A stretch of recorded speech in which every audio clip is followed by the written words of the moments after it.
Bonjour Thomas. Bonjour Alexandra.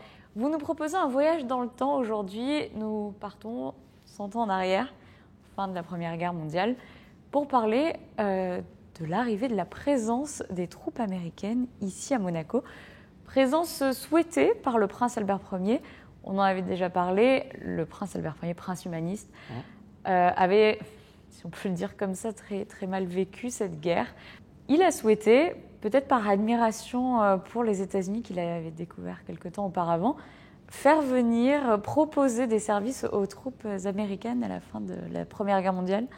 Oui, absolument. Alors, on est dans un contexte où le prince Albert Ier considère que cette Première Guerre mondiale, c'est d'abord l'échec de la vieille Europe, des nationalismes européens qui ont amené à ce gouffre et presque l'Europe à procéder à son suicide. Et donc il y a une admiration pour les États-Unis que le prince Albert Ier découvre en 1913.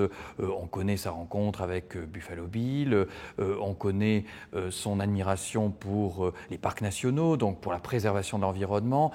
Donc les États-Unis lui apparaissent de manière générale comme un modèle, et d'autant plus évidemment lorsque les États-Unis, par leur entrée en guerre en 1917, vont contribuer au basculement du cours de la guerre par leur arrivée. Le prince est très admiratif aussi des propositions du président Wilson, les 14 points du président Wilson pour régler le conflit et installer la paix durablement. Et donc, dans aussi le sillage de l'accueil de la principauté tout au long de la guerre, ces grands hôtels qui avaient été transformés en hôpitaux temporaires pour les blessés des troupes alliées, eh bien, souhaitent que, dès avant, d'ailleurs la proposition est faite dès avant la fin de la guerre, donc dès l'été 1918, que Monaco serve donc d'accueil aux permissionnaires, aux convalescents américains. Il y a aussi, bien évidemment, un arrière-plan, presque peut-être une arrière-pensée d'ordre économique, puisque la principauté, après le déclenchement de la guerre, a vu un petit peu les fondements de son économie s'effondrer. Il est évident que l'attractivité de Monaco, alors qu'il n'y a plus de grand-duc russe, l'aristocratie anglaise, évidemment, a moins tendance à venir, les États-Unis s'affirment comme première puissance économique mondiale, donc il faut donner un nouveau souffle. Donc il est évident que même si c'est temporaire, que l'arrivée de plusieurs milliers de soldats qui vont occuper des chambres d'hôtel, des meublés à Monaco est un petit poumon qui ne peut que faire du bien à l'économie de la principauté. Et on voit le prince Albert Ier faire rédiger une notice pour séduire les autorités militaires américaines en vantant tout l'équipement de la principauté, toute la modernité de l'équipement de la principauté à l'époque, aussi bien dans le domaine du divertissement, parce qu'évidemment il faut ces soldats qui ont fait cet effort de guerre, il faut aussi les divertir. Ils sont loin, très loin de leur patrie. Il faut évidemment qu'il y ait un bon encadrement sanitaire, hospitalier. On vante la modernité, la qualité de l'hôpital de Monaco. On se croirait aujourd'hui presque. On vante aussi le bon état sanitaire, l'eau potable et stérilisée, l'éclairage au gaz et à l'électricité, le système du tout à l'égout est général. Et à partir de là, évidemment, donc, les Américains vont arriver finalement après la fin de la guerre. Ils arrivent au tout début, donc le 1er janvier 1919, et c'est quand même, il faut imaginer, quand même, donc 20 000. Ce sont 20 000 soldats américains qui, de janvier à fin avril, début mai 1919, vont séjourner à Monaco. Alors, ils ont un programme culturel, on leur fait visiter le musée océanographique, donc des cartes postales en témoignent. Bien sûr qu'on les voit poser très fiers devant le palais, se promener sur la promenade Sainte-Barbe, donc dominant la mer et ce qui deviendra Fontvieille. On les voit devant l'église Sainte-Dévote.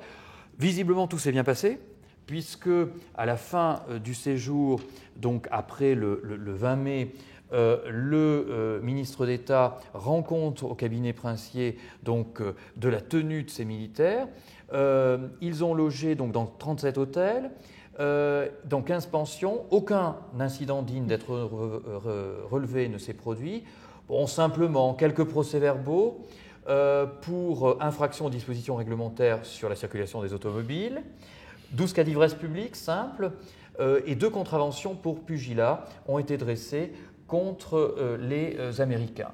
Donc, un bilan tout à fait positif, à la fois, je dirais, sur le plan moral, c'est ce que souhaitait le prince Albert Ier, donc de rendre hommage à cet effort donc, des troupes américaines venues au secours de la vieille Europe. Donc, point positif pour les relations diplomatiques, on peut dire, entre la principauté et les États-Unis. Absolument, dans une perspective toujours de reconnaissance de Monaco et surtout justement à un moment où les rapports avec la France ont été renouvelés, le traité de 1918, je pense que le prince Albert Ier a tout intérêt évidemment à avoir des relations amicales avec les États-Unis d'Amérique dans une perspective où le prince Albert Ier voudrait que Monaco soit admis comme membre de la Société des Nations, donc participe à l'équilibre, au nouvel équilibre diplomatique mondial.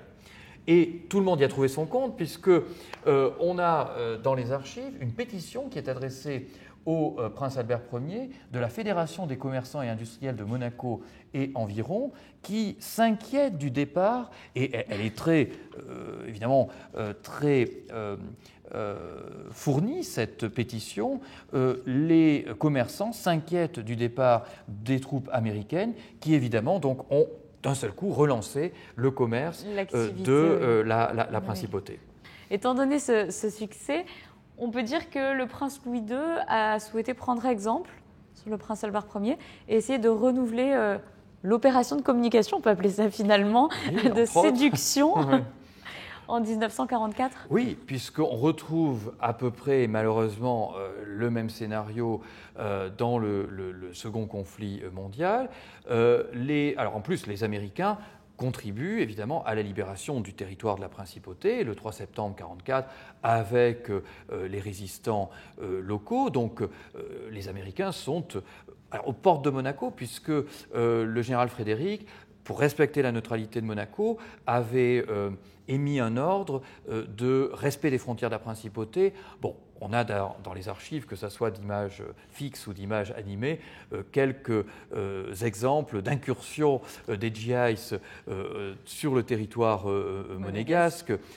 Mais officiellement, le prince Louis II aurait voulu évidemment aussi, c'était une façon aussi à nouveau de se tourner vers la première puissance économique du mondial, vers le grand vainqueur de cette Seconde Guerre mondiale, donc sollicite du général Eisenhower, donc le commandant suprême des forces alliées, la possibilité d'accueillir des permissionnaires américains.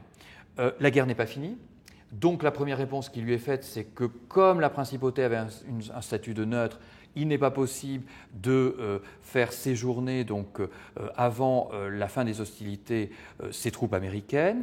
Et puis, lorsque la paix est conclue le 8 mai 1945, vous le savez, les troupes américaines ne sont plus dans la région. Non. L'enjeu, c'est évidemment, ça a été de faire tomber Berlin, et donc les troupes d'occupation vont être en Allemagne, vont être en Autriche, et à ce moment-là, la logistique paraît lourde de ramener vers Monaco des troupes américaines avant leur rembarquement vers les États-Unis. Merci beaucoup Thomas. Merci Alexandra.